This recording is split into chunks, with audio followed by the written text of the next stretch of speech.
Então, vamos começar a lição 7, Minha Nova Vida no Lar.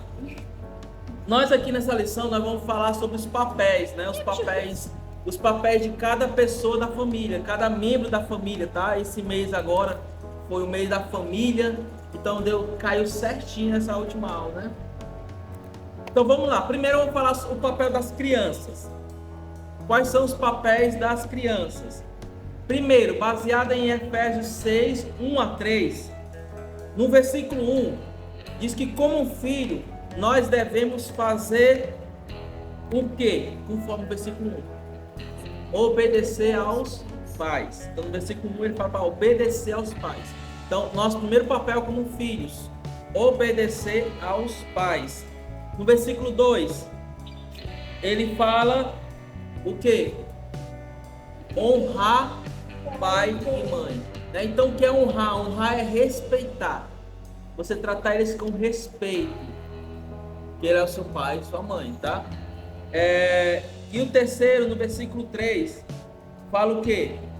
Nós temos que fazer o quê?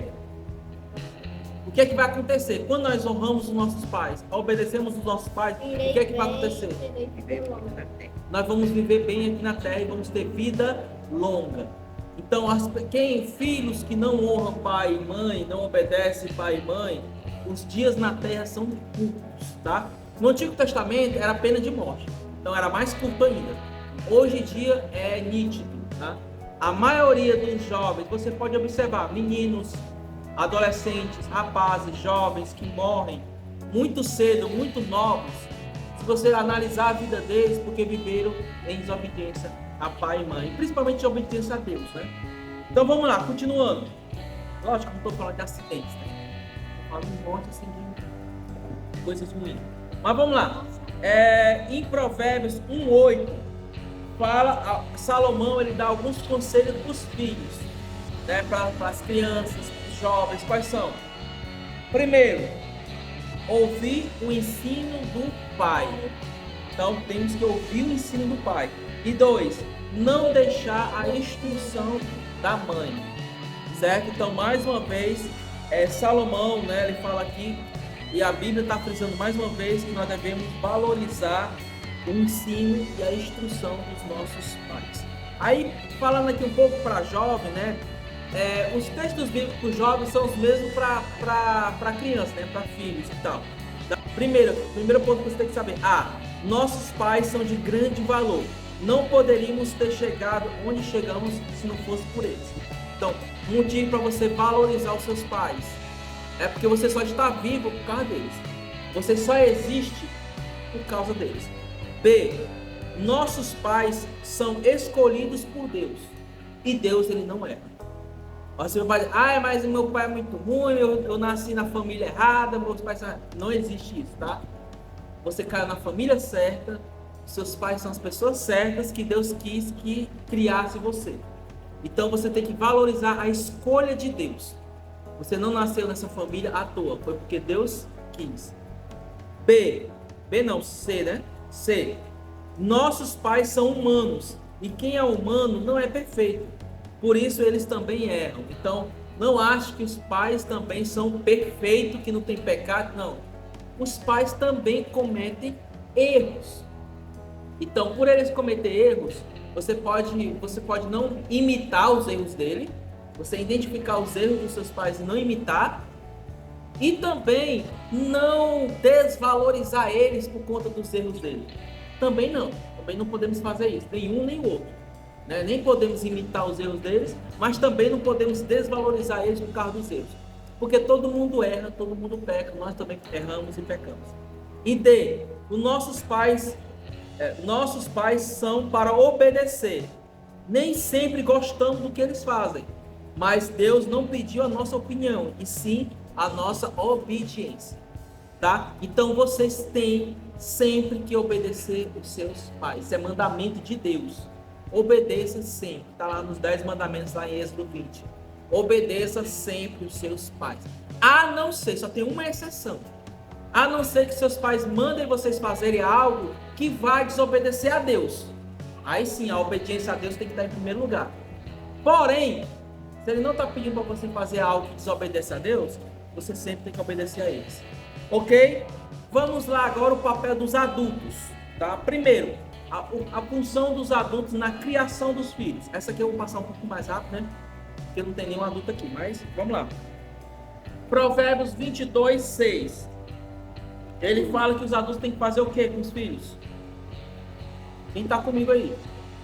Ensinar os filhos o caminho que eles devem andar. Então é o papel dos pais ensinar os filhos a palavra de Deus, o caminho da palavra de Deus, o caminho que leva a Deus. Efésios 6:4, ele diz duas coisas que os pais não devem fazer.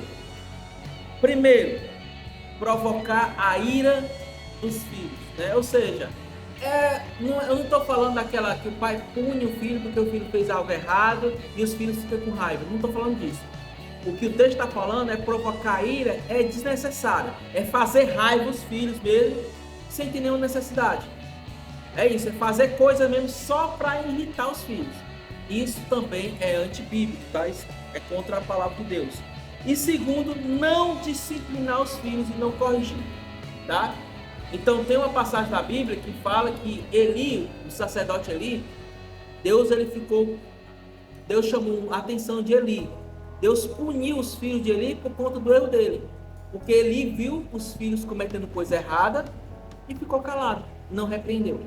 Então, deixar de punir os filhos, deixar de corrigir os filhos, deixar de disciplinar os filhos também é pecado, tá? É o papel dos pais disciplinar. Da próxima página.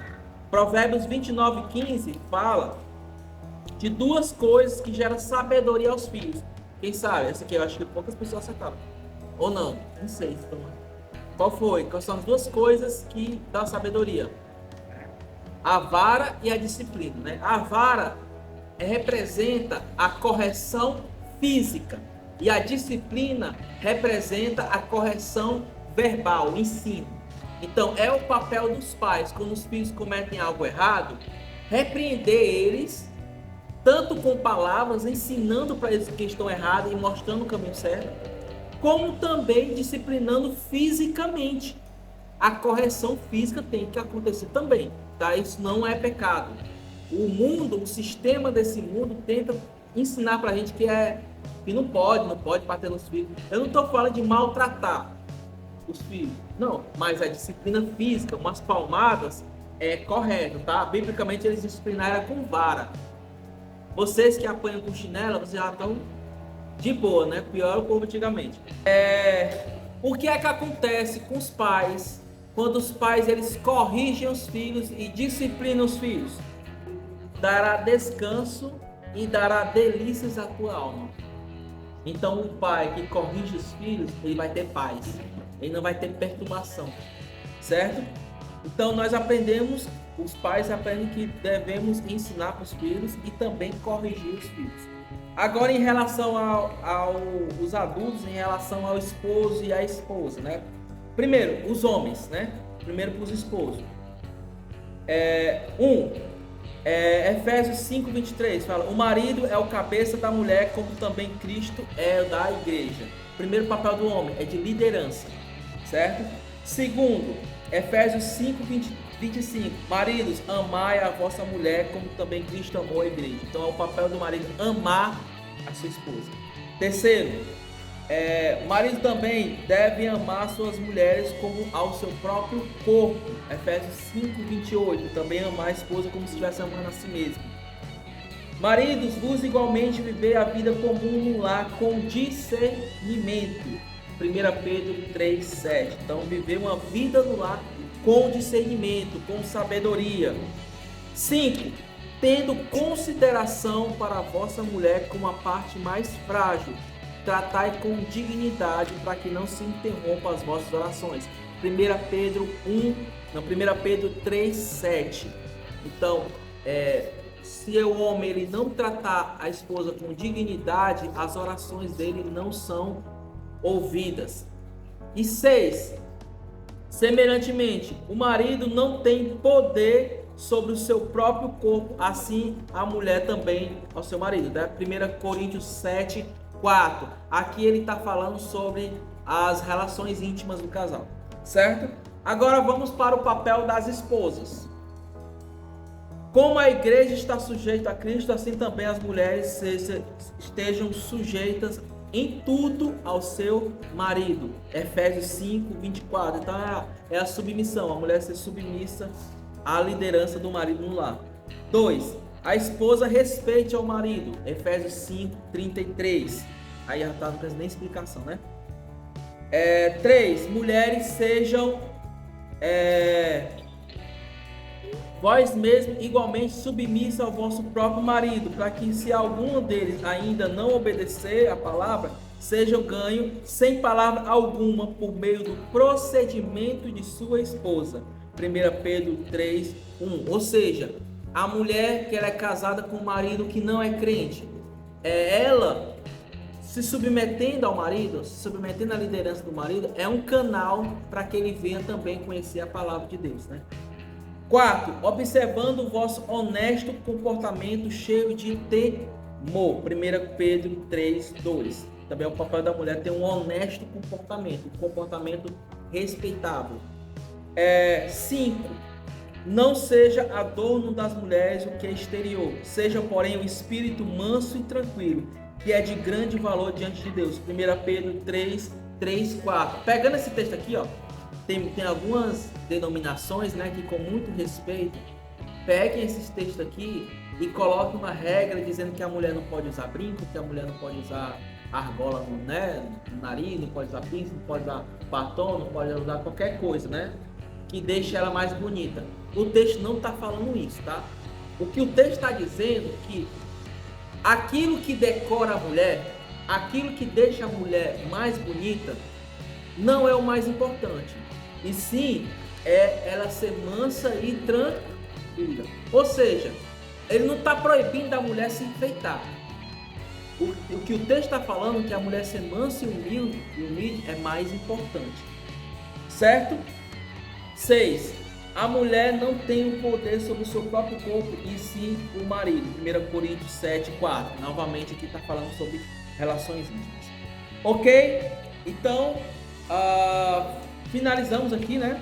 Acho que terminou. Então, como nós devemos fazer a nossa hora devocional? Então, é importante que a família também tenha momentos devocionais juntos, né? Momentos em que a família se reúne para cantar hinos, para decorar versículos, para ler devocionais juntos, para ler histórias bíblicas, né? No caso das crianças. Então, é isso. Essas são orientações para a família. Então encerramos aqui a 7ª lição. Na próxima lição 8, nós vamos falar sobre a nova vida e a tentação. Então, até mais. Tchau.